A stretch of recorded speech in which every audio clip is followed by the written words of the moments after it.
Excuse me, Mr. President. It's exactly what we feared. We have an existential crisis. If the country is going to excel, we have to come up with an excellent solution after examining all of this information. That's why they call us the executive branch. Hello, Gen Opt-Out. Today we're going to be hearing some expert opinions on dealing with the bird flu. Trump ran partially on groceries, lowering the price of groceries. But immediately after he was elected, he had to deal with the bird flu and skyrocketing egg prices. First, and thank you for joining us, why are egg prices such a big deal? Achoo, I got sick. What, are you going to kill me? If you're a chicken, then yes, and all of your friends. Okay, so wow, I'm glad I'm not a chicken. That's just the way it has to be. Public policy keeps us all safe. But chickens have been domesticated for thousands of years. Polynesians even traveled with them as they went island to island. But they were kept in a very primitive way, endangering them to predators. With today's advances, we can successfully cram 250,000 laying hens into one hen house. And the average farmer will have 10 of these hen houses, so they can get financing. What was that last part? Multiple houses protects the farmer as well as the investment, because if one chicken gets sick in the house, we have to call them all. It seems extreme. It's a necessary evil. Well, thank you for your time. Author of Omnivore's Dilemma, Salad Bar Beef, and Everything I Want to Do is Illegal. Let's go to Joel. Thank you for joining us. What are your thoughts on avian influenza, also known as the bird flu?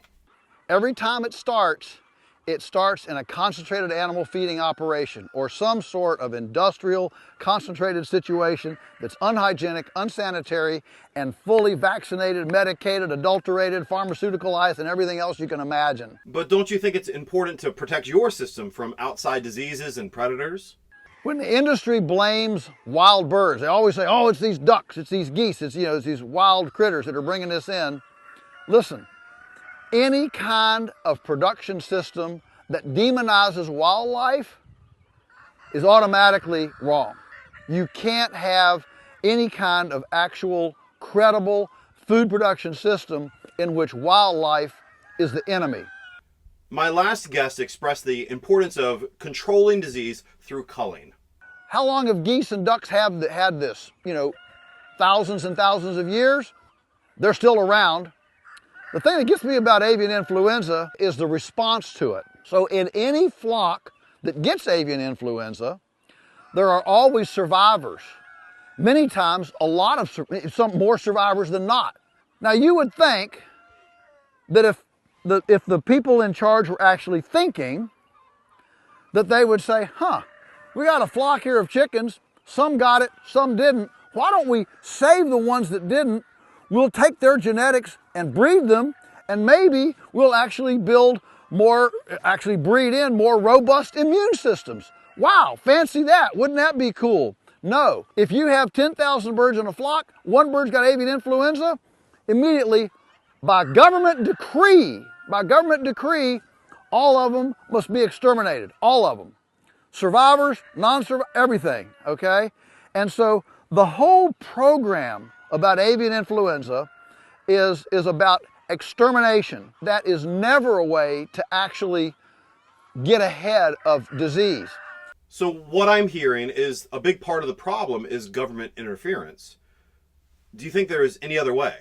I'm waiting for them to say, I wonder if we should try putting these chickens out on pasture, moving them around all the time, give them some fresh area to be, and feed them non-GMO feeds instead of genetically modified organism feeds. And let's see if we can build a better immune system so that they're so robust they won't get avian influenza. I'm sorry. Is there any evidence that this could be effective? Back many years ago when high-path avian influenza hit Indochina, remember when it came through Vietnam, Laos, Cambodia, and all stuff? The UK did some experiments. They found that if a chicken eats 2 fresh blades of grass a day, 2 blades of fresh grass a day, she doesn't get avian influenza, all right? Well, ours are eating way more than 2 blades. And so we trust the immune system, we trust the system. We don't sit here, paranoid and paralyzed in fear. We believe that a robust immune system and an ecologically sound system actually bring functionality and credible solutions to this issue.